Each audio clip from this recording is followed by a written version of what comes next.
If you want to fall for the Hamas propaganda of civilians being killed, I can't stop you. I can only share with you the facts that we have a democracy with the rule of law and an independent judiciary and a free press. Let me ask you, first of all, I'm sure you're aware of this joint statement from Britain, France and Germany saying negotiations towards a ceasefire and a hostage exchange should resume without delay. There is a date in the diary for this Thursday. Is Israel prepared to go into those negotiations on Thursday without preconditions? Yes, of course. We've made that clear. That was made clear by the Prime Minister on Friday evening. Look, this deal, which has been proposed by the US and the mediators, Israel will send the negotiations team to the agreed upon date, which is August 15th, in order to finalize the details of the implementation of the framework agreement. We welcome the outline, which has been supported by President Biden and the mediating countries. And look, when it comes down to it, we just want our hostages home. We'll do anything that we can to bring our people home. They're an open sore in Israeli society, 115 of them. It's a week now that poor red-headed boy, Ariel Bibas, it was his fifth birthday a week ago. It's almost impossible to imagine the cruelty of keeping a young boy like that underground in tunnels, possibly protecting Sinwar, the architect of the October 7th. Well, let me just, on the point of the negotiations, Hamas has said that any plan must be based on where the talks were when they last broke off a month and a half ago. Is that the basis on which you're going back into these talks? We're going back into these talks with the full intention of completing them and for them to be successful. I do feel slightly uncomfortable when journalists quote back to me Hamas's conditions. Because it takes two sides to negotiate, doesn't it? Yeah, but one side is a democracy, just like the UK, and the other side is a genocidal, murderous organization, which the UK considers a terrorist organization that did terrible things on October the 7th. So, please don't equate the two of us. One is an Iranian-backed jihadi organization that hates Jews, that hates the West, that hates democracy, that hates all the liberalism which exists in this country. So please don't equate the two. We are going back into these negotiations to bring our people home. We've got very. Can I ask you whether you are concerned that the strike on a school where there were dozens of civilians sheltering, having fled there from other parts of Gaza, we are hearing reports that up to 90 people may have been killed. Doesn't that make it much harder to get negotiations underway, to get the deal which you say you want? So the compound you're talking about is no longer a school if it's been taken over by terrorists. And you do Hamas's job for them when you repeat their talking points, when you repeat their figures. Just this afternoon, about 45 minutes ago, the IDF released the preliminary results of its investigation. And we've added another 12 people, terrorists, that were taken out, making a total of 31 terrorists. We've released their names, their pictures, the crimes, the affiliation to Hamas and Islamic Jihad organization. This was a terrorist compound. We took every precaution beforehand. There were no women and children in the area. We've released video of that fact. Look, none of us— There were, though, dozens more civilians killed, weren't there, in that strike?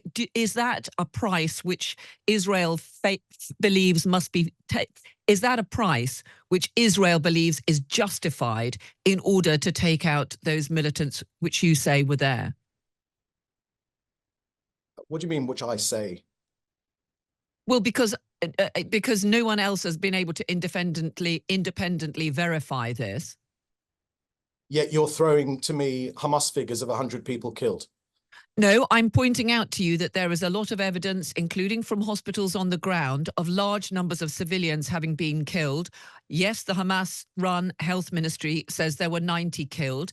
Do you accept that there were dozens more civilians who were not militants who were killed as part of that operation? No. There were no civilians killed as part of that. It was just militants, was it? Not militants, terrorists. Militants are my children that refuse to go to bed at 8 p.m. Those are militants. Terrorists are people that burn families alive, that rape women and men, that kill babies. 52 children killed on October 7th. You know, if you want to fall for the Hamas propaganda of civilians being killed, you know, I can't stop you. I can only share with you the facts that we have a democracy with the rule of law and an independent judiciary and a free press. Now, this was a terrorist compound, a command and control center located inside what was formerly a school, which was also at some points used as a civilian shelter site. Now, the site was attacked because it serves the Hamas and Palestinian Islamic Jihad terror organization as a shelter and a command center from which many attacks have taken place against our people and our troops as well. And I want to ask you also about the US decision to send a submarine to the area. The US, Britain, France, Germany are all very concerned about escalation. Are you concerned that there could be reprisals for the attack which you carried out on Iranian soil on a Hamas leader, and that could lead to a further escalation of this conflict? What I'm concerned about is the fact that you're unwilling to listen to any of the evidence which I want to share. I'm trying to move on to the wider concerns about escalation of the crisis, which was the other point that was made in that joint statement from Britain, France, and Germany. We're facing a terrorist army which has been sent to us by Iran. It's funded by Iran. Iran are not only our enemy, they don't like us much because we're a democracy in their neighborhood, but make no mistake, they're after you as well. You know, you think they'll let Times Radio exist? You know, they want to shut down all of democracies. They're an Islamo-fascist type organization. Lots of people don't appreciate that fact. They're after us first, but only as a stopgap on the way to the West. But we are standing up to them here. We're a bulwark in defense of other democracies, and they will be taken. You know, we have nothing against the people of Iran. It's very important to make this clear. The Iranians are a good people. It's the Iranian regime. It's their Islamo-fascist regime, which has said very publicly, and this is very important, you know, when regimes and when dictators tell us that they want to wipe Israel off the face of the earth, that they want to kill all Jews, maybe you in the UK don't take them seriously. We do. Well, at the moment, I'm focusing on the job here at Times Radio to explain what's going on. And I wanted to ask you about one other issue, because the Times today is reporting that on Twitter, it is now the top online platform for people being able to view and share Hamas videos. I mean, are you concerned about that? And would you like Elon Musk to take further action against this sort of material being shared on his platform? Well, the debate about free speech is more important than just Israel, or more important than any other country. It's a global debate about the lengths which free speech, which of course, as an idea, is a great idea. It's the basis of all liberal democracies, but the limitations of that free speech.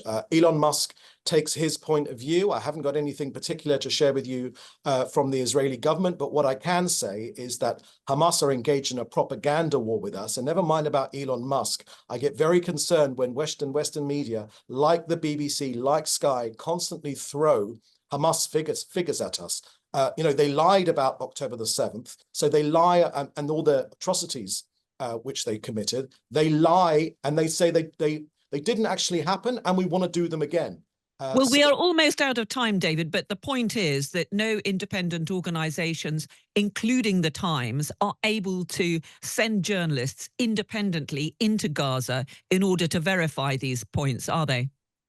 Yet somehow, strangely, the images and the stories and are coming out at us every single day. This idea that the story is not coming out of Gaza, it's probably the most reported story in the history of warfare. Look, all of the legal experts and all of the experts on urban warfare have said the same thing, that we've set the gold standard when it comes to directing our battle at terrorists and keeping civilians out of harm's way. That's been our objective. We want to bring our hostages home. We want to ensure that Gaza is destroyed both militarily and their governing capabilities. And we want to ensure that we're not here in 18 months' time with another war against Hamas.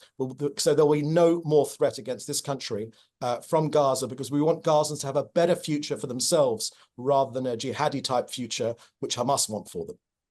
Joining us now from Israel is reporter Zach Anders. Hello, Zach. Hello, good evening.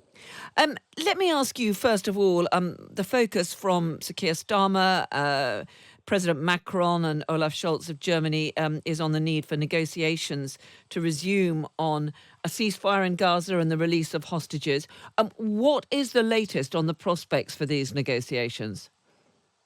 It's not looking very good. The latest we have last night is Hamas saying that they will, in a statement, not participate, that Israel needs to agree to their demands for them to be able to come to the table. They're accusing Israel of changing the terms of this framework agreement.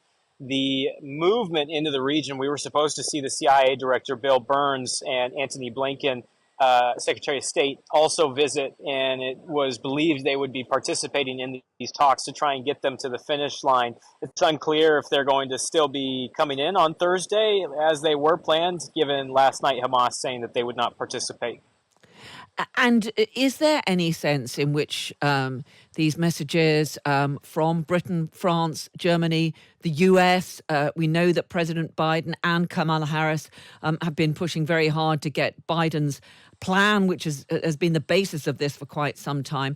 Is there any sense in which Israel or Hamas are listening to any of that? Yeah, it's hard to say. I think that from the Israeli side, they would tell you that they're being very good partners with the United States, that their involvement in these negotiations with the CIA director, who's flown in for, I believe, 4 or 5 times now to participate in these talks, either in Doha or Cairo. They would tell you that they're being very receptive to the U.S. position, that they are following the framework that the Biden administration has set out.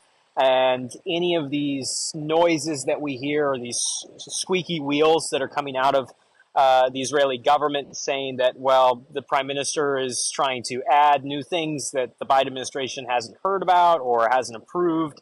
None of those sources we can really track down and say for certain whether or not they're part of the negotiating team, although there's a pretty widespread belief within the media core here in Israel that some of these leaks that we're getting are very high level, potentially even the Mossad director himself participating in some of this public discourse, trying to put that message out there that, hey, the prime minister has been involving himself in these talks towards the finish line, and we have a framework agreement that could get hostages home now. We were ready to agree to it, but then the prime minister came to us and said, well, I want to see this point and that point before I'm willing to agree to this. And there's some frustration there, it appears.